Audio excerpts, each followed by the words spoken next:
যে সূরা শত্রুকে অন্ধ করে দেয়। কি করে দেয়?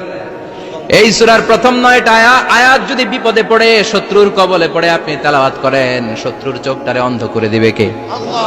বিশ্বনবী মক্কা থেকে যখন মদিনায় যায়, হিজরতের সময় বিশ্বনবী সূরা ইয়াসিনের প্রথম 9টা আয়াত তেলাওয়াত করলেন।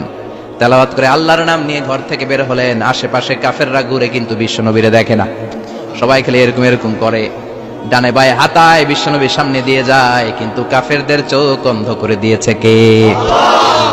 এজন্য কোরআন তেলাওয়াত করলে কাফেরদের চোখকে অন্ধ বানায় দেয় কে? আল্লাহ। এজন্য সূরার একটা নাম হচ্ছে সূরাতুল মুআইম্মা। কি নাম? অন্ধ করে দেয়। তাফসিরে কুরতুবীর মুসান্নিফ ইমাম আল কুরতুবী, উনাকে জালিম বাদশা বন্দী করেছিল। ওনার তাফসিরে এসেছে উনি শক্তিশালী লোক ছিলেন, জেলখানা ভেঙে বাঁচার জন্য দিছে দৌড়। উনারেও ধরার জন্য জালিম বাদশার সৈনিকেরা ঘোড়া নিয়ে রওনা হয়েছে। উনিও দৌড়ায়, ঘোড়াও পেছন থেকে আসে। উমিয়া মানুষ কি ঘোড়ার দৌড়ের সাথে পারে? উনি হাঁটতে হাঁটতে হয়রান হয়ে এক বালুর ময়দানে যে ধপাস করে পড়েছেন। ওরাও ঘোড়া দিয়ে এসে নেমেছে, কিন্তু আজীব তামাশা, উনি বালুতে ধপাস করে পড়েই সূরা ইয়াসিনের প্রথম 9 আয়াত তেলাওয়াত করতে শুরু করেছেন। ওরা নিচে নেমে ডানে বায়ে সামনে পিছনে খালি খুঁজে, কিন্তু দেখে না, সামনেই কিন্তু বসা। ওদের চোখটার অন্ধ করে দিছে কে? আল্লাহ। বিশ্বাস হয়? ঈমান হয়? এজন্য বিপদে পড়লে সূরা ইয়াসিনের প্রথম 9 আয়াত পড়তে রাজি আছেন? আল্লাহ তুমি তৌফিক দাও। আর জোরে পড়েন আমিন। এজন্য আল্লাহ চমৎকার ভাবে এই সূরাটা শুরু করে দিলেন। 2টা কাটা অক্ষর দিয়ে আল্লাহ বললেন ইয়াসিন ওয়াল কুরআনিল হাকীম ইন্নাকা লামিনাল মুরসালিন আলা সিরাতিম মুস্তাকিম। পড়েন সুবহানাল্লাহ। ইয়াসিন সূরাটা শুরু করলেন কি দিয়ে? এটা কি কোনো বাক্য? এটা কি কোনো শব্দ? এটা কি অক্ষর? 2টা। প্রথম অক্ষরের নাম, দ্বিতীয়টা আওয়াজ করে বলেন, প্রথম অক্ষরটার নাম, দ্বিতীয়টা। খুব চমৎকার না? বাক্য দিয়ে এই সূরাটা শুরু করে নাই। যেমন ইযা জুলজিলাতিল আরদু জিলজালাহা, এই সূরার প্রথম আয়াত, এটা একটা বাক্য না? আচ্ছা। ওয়াদ-দুহা ওয়াল-লাইলি ইযা সাজা, বাক্য না? কিন্তু ইয়াসিন এটা কি কোনো বাক্য? এটা কি কোনো শব্দ? না, এটা কাটা 2টা অক্ষর। সুবহানাল্লাহ পড়েন। আল্লাহ 114টা সূরার প্রায় 29টা সূরা এরকম কাটা কাটা অক্ষর দিয়ে শুরু করেছেন। সুবহানাল্লাহ নাই? এই 29টা সূরা কখন আল্লাহ একটা অক্ষর দিয়ে শুরু করেছেন, কখনো 2টা অক্ষর দিয়ে, কখনো 3টা দিয়ে, কখনো 4টা দিয়ে, কখনো 5টা দিয়ে। একটা অক্ষর দিয়ে আল্লাহ কোরআনের সূরা শুরু করেছেন। এরকম একটা সূরা বলেন, নুন ওয়াল কলামি ওয়া মা ইয়াসতুরুন।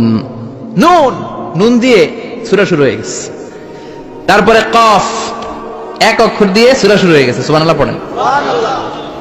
এবার বলেন 2 অক্ষর দিয়ে সূরা শুরু হয়েছে এরকম সূরা বলেন। এত দূরে যান কেন? এটা আছে না নাই? ইয়াসিন। সুবহানাল্লাহ পড়েন। ইয়াসিন 2 অক্ষর দিয়ে। তারপরে হামিম। এবার 3 অক্ষর দিয়ে আল্লাহ সূরা শুরু করছেন এরকম, আলিফ লাম তা সিন মিম। আল্লাহু আকবার। আবার 4টা অক্ষর দিয়ে সূরা শুরু হয়েছে এরকম আছে না নাই? আবেশাব কোন? আলিফ লাম মিম রা, আলিফ লাম মিম সাদ, আছে না নাই? আবার 5টা কাটা অক্ষর দিয়ে সূরা শুরু হয়েছে এরকম সূরাও আছে না নাই? সূরা মারিয়ামের শুরুতে কি আছে? কাফ হা ইয়া আইন সাদ। সুবহানাল্লাহ পড়েন। এরকম প্রায় 29টা সূরা আল্লাহ কাটা কাটা অক্ষর দিয়ে শুরু করেছেন। কোনো বাক্য দিয়ে নয়, কোনো শব্দ দিয়ে নয়। কি দিয়ে? হারফ দিয়ে। হারফ, এই হারফগুলোরে বলে হুরুফ আত-তাহজ্জি বা হুরুফ আল-মুকাত্তাআত, কাটা কাটা অক্ষর। মনে রাখবেন কোরআনের আয়াতগুলো 2 ভাগে বিভক্ত, একটা মুহকাম, একটা মুতাশাবিহ। মুহকাম মানে যেগুলোর অর্থ আমরা জানি, যেগুলোর ব্যাখ্যা আমরা জানি, যেটা ইন্টারপ্রিটেশন, এক্সপ্লেনেশন আমাদের জানা আছে। আর মুতাশাবিহ আমরা অর্থ জানি না, আমরা ব্যাখ্যা জানি না, এটা দিয়ে আসলে কি বুঝাইছে আমরা কেউ জানে না। জানে একজন, চিল্লায় বলেন তিনি কে? আল্লাহ। আল্লাহ বলেন ওয়া ইন কুনতুম ফি রাইবিম মিম্মা নাযালনা আলা আবদিনা ফাআতু বিসূরাতিন মিন মিথলিহি ওয়াদউ শুহাদাআকুম মিন দুনিল্লাহি ইন কুনতুম সাদিকিন। আল্লাহ বললেন ও জাহেলি যুগের লোকেরা, শোনো শোনো, এত আরবি কবিতা বানাতে পারো, এত গল্প লিখতে পারো, আরবিতে এত নোবেল বানাতে পারো, উপন্যাস বানাতে পারো, আর্টিকেল লিখতে পারো, আমার নবীর উপর যে কোরআন আমি নাজিল করেছি এই কোরআনের ব্যাপারে অন্তরে যদি কোনো সন্দেহ থাকে, বাপের বেটা হলে পারলে কোরআনের মতো একটা সূরা বানিয়ে নিয়ে আসো। পারছে? কিয়ামত পর্যন্ত কেউ পারবে?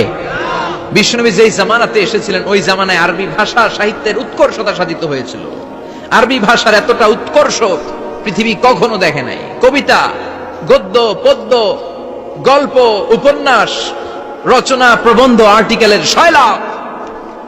এই ভাষা সাহিত্যিকদের চোখে আঙ্গুল দিয়ে আল্লাহ বুঝাতে চাইলেন, এত অর্থ করতে পারো, এত ব্যাখ্যা জানো, এত বড় বড় বুলিয়া ওড়াও, এত কিছু তুমি জানো, তাহলে বলো ইয়াসিন অর্থ কি?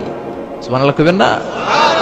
তাইলে বল নুন অর্থ কি, কফ মানে কি, আলিফ লাম রা মানে কি, ফাবুহিতাল্লাযী কাফার। কেউ জানে না, কেউ উত্তর দিতে পারে না। কোন সুবহানাল্লাহ। এটা কোরআনের মুআজিজা, এটার অর্থ কেউ জানে না।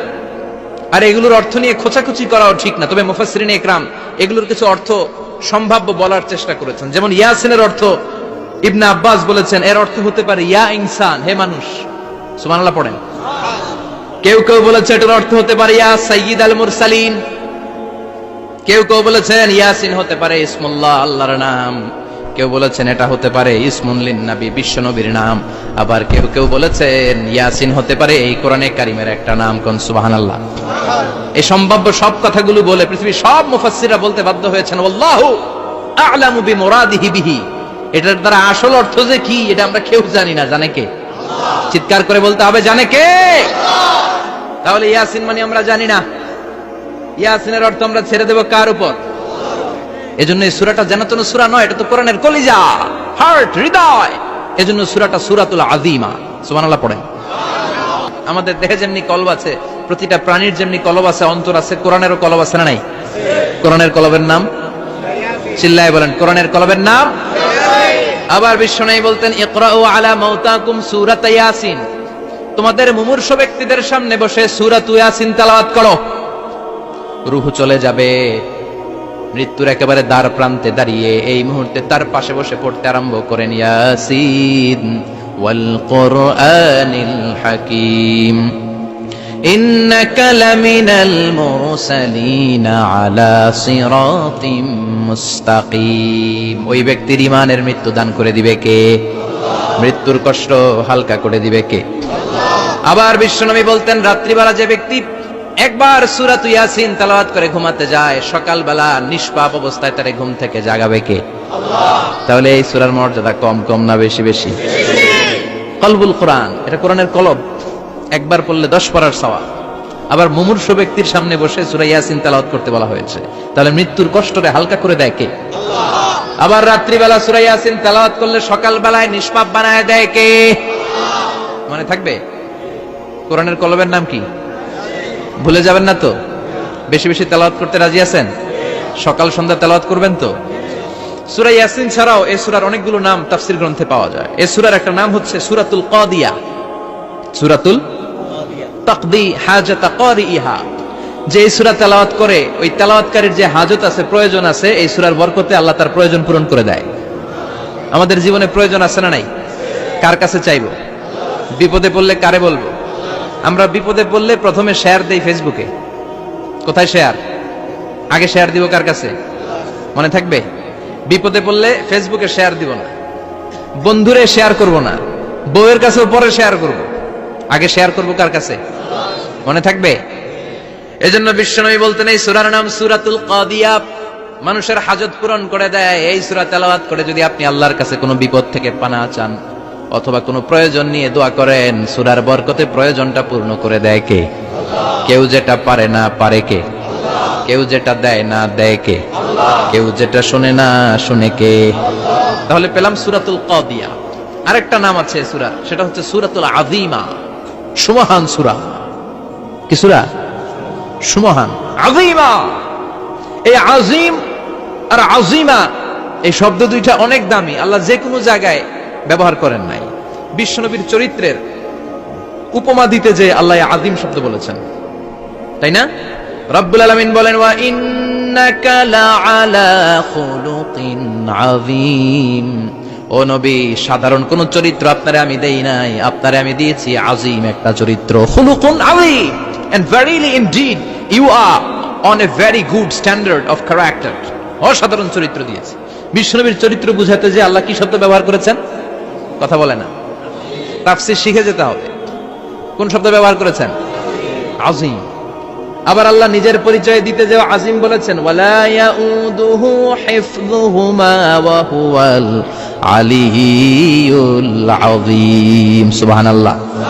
আকাশ জমিনের নিয়ন্ত্রণ করতে যে আল্লাহ কখনো ক্লান্ত হয় নাকি? কারণ তিনি হচ্ছেন আল আলিয়্যুল আযীম। আল্লাহু আকবার। তার মানে নবীর চরিত্রের ক্ষেত্রে আযীম, আল্লাহর নিজের সত্তার ক্ষেত্রে আল্লাহ বললেন আযীম। আবার বললেন কিয়ামতের দিন গোটা পৃথিবীটারে আমি নাড়িয়ে দেব, গোটা পৃথিবীতে একটা আমি ভূমিকম্প দিব। এই কথাও কোরআনে আছে না নাই? ইদা জুলজিলাতিল আরদু জিলজালাহা আল কারিয়াতু মাল কারিয়া। পুরো পৃথিবী কাঁপিয়ে দিব। এই কাঁপাকাঁপিটা ওই দিনের ভূমিকম্পটা কি অন্যান্য সময়ের ভূমিকম্পের মতো হবে? এই ভূমিকম্পকে আল্লাহ বলেছেন আযীম। ইন্না জালজালাতাস সাআতি লা শাইউন আযীম। সেদিনের ভূমিকম্প সাধারণ কোনো আর্থকোয়েক নয়, সাধারণ ভাইব্রেশন না, এটা আযীম। আবার আল্লাহ কোরআনকেও আযীম বলেছেন, ওয়ালাকাদ আতাইনাকা সাবআম মিনাল মাসানি ওয়াল কুরআনাল আযীম। ও নবী, আমি আপনার নিত্য পাঠনীয় সপ্তবাক্য সূরাতুল ফাতিহা দিয়েছি, সাথে সাথে কোরআনে আযীম দান করেছি। সুবহানাল্লাহ। তার মানে কোরআনের ক্ষেত্রে আযীম, কিয়ামতের ভূমিকম্প এটা আযীম, আল্লাহ নিজেও আযীম, বিশ্বনবীর চরিত্র। আবার এই সূরাটাও যেহেতু দামি, এজন্য এই সূরার নাম সূরাতুল আযীমা, সূরাতুল সুবহান সূরা। এটা যেন তেন সূরা নয়, এটা তো কোরআনের কলম।